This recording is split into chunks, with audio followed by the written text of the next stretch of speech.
What is going on, everyone? We are back with another review. This time, it is a review for The Twilight Zone, Season 1, Episode 9, and it's called Perchance To Dream. Uh, this was directed by Robert Flory, written by Charles Beaumont. Music was done by Van Cleve, and it was released November 27th, 1959. Alright, so before we get any further, please remember, if you want to get all of the content a full week early, please hop on over to the Patreon. It is in the description, and the link is in the description below. With that being said, so to give a quick rundown of what the episode was about,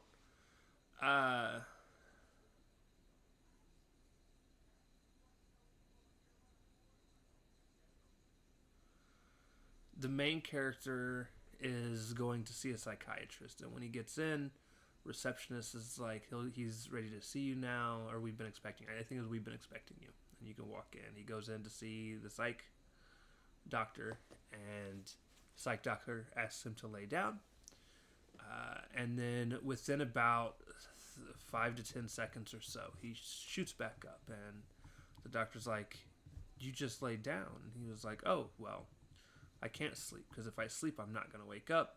And I got excited because I was like, "Oh, it's like an early Nightmare on Elm Street story." And no, I was wrong.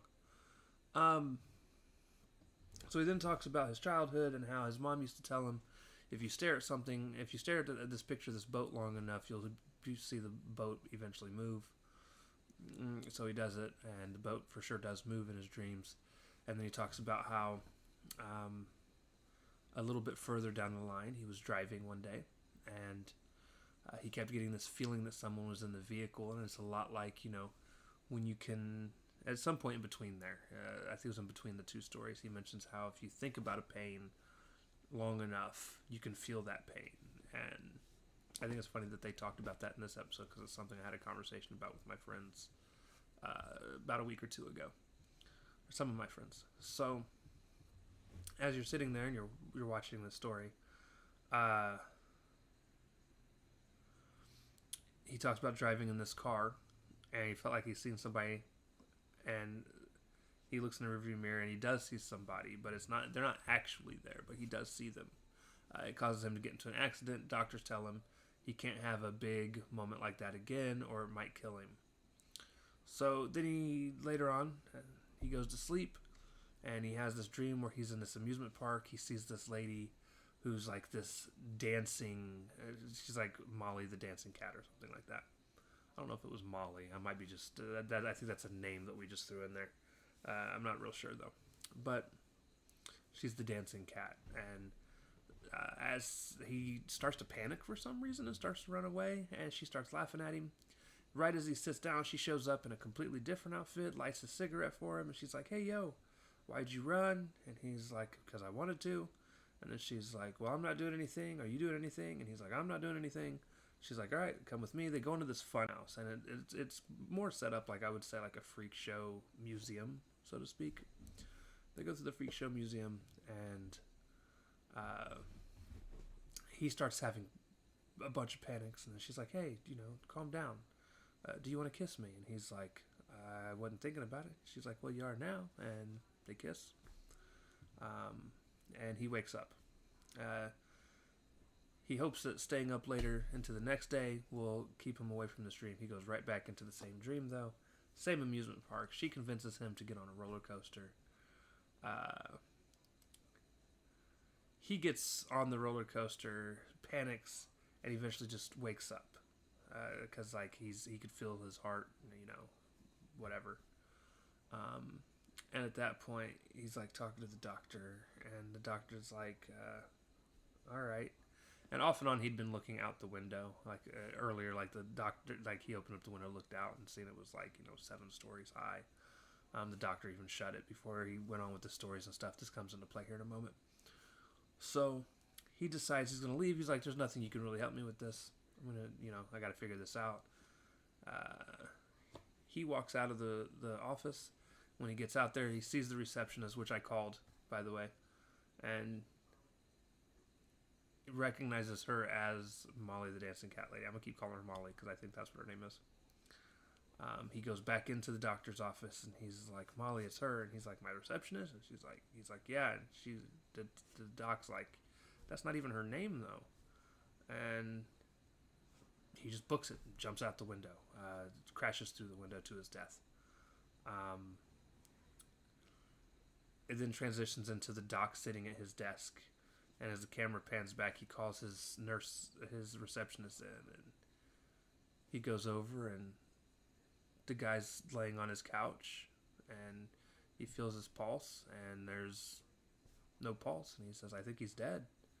And that's when you find out that the guy was dreaming up that entire scenario with the conversation with the doc. When the doc told him to have, to lay down, he was just still sleeping, never woke up, had a heart attack, died.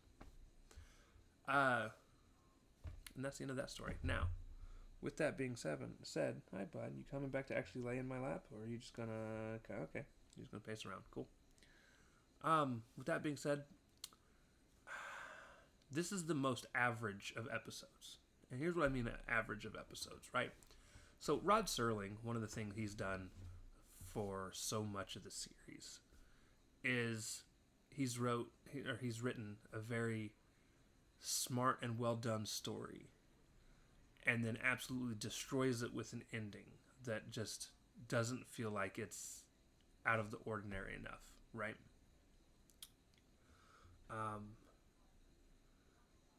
The one thing he does well story-wise is when he writes somebody that's like the last person alive or last person on Earth or last person in the middle of nowhere type story. He's really good at that.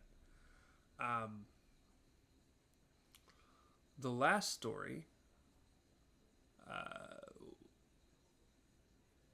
was kind of like the story was just okay up to the end of it, and then the end was really good, which is the exact opposite of what Rod normally does. Rob? I think is it Rod? Rod. This one, it's a decent story with a decent ending, and I'm actually glad that it's a not happy ending, like he died in his sleep. I guess it was peaceful for him, but it's not what he wanted to do. He was trying to live, and yeah, he didn't. And so it's a decent ending. It's just not a spectacular ending. I guess where it falls off for me is I've never been a fan of you find out the whole thing's been a dream. Like for a while there were a lot of people, and I don't know how it ended because I stopped after one of the characters I really liked died because, anyways, Walking Dead. I made it up to Carl's death. If you didn't know Carl died, spoilers.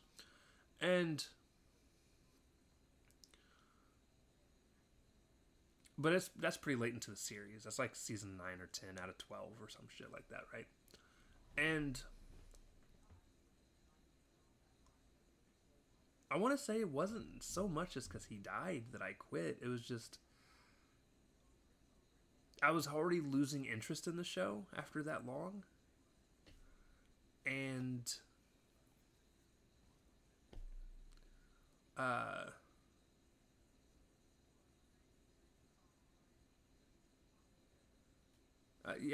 was just losing interest, so I stopped watching it.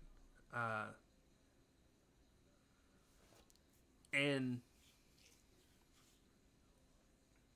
I forget where that story was even going. I started telling the story. I can't edit it out. I have no clue where that story was going. I got halfway through it, forgot what the whole point of that fucking story was. But yeah, so... Oh, that's what it was. So, there were rumors going around also at the time where a bunch of people were like, oh yeah, this is going to be...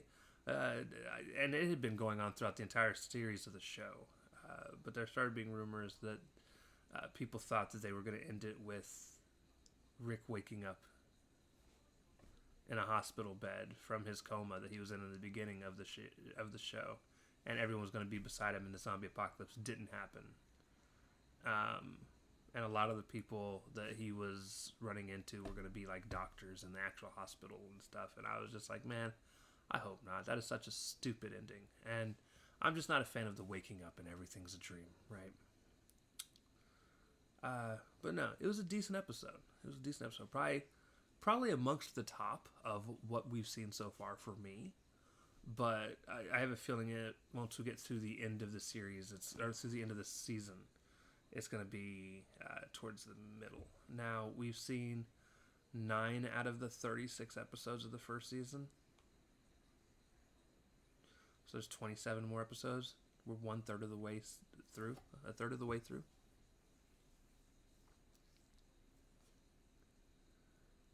No, I'm sorry. We're 1/4 of the way through. My math wasn't mathing. So yeah, enjoyable. And I think that's going to do it. Tune in tomorrow as we finish up Goosebumps. We will be on at least for season 1, we will be on the end of season 1 for Goosebumps. And spinning the wheel to see what replaces that.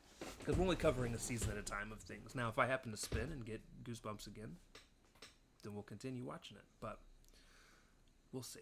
Anyways, guys, that is going to do it. Thank you all for hanging out with me. Love you. We'll see you next time. Peace.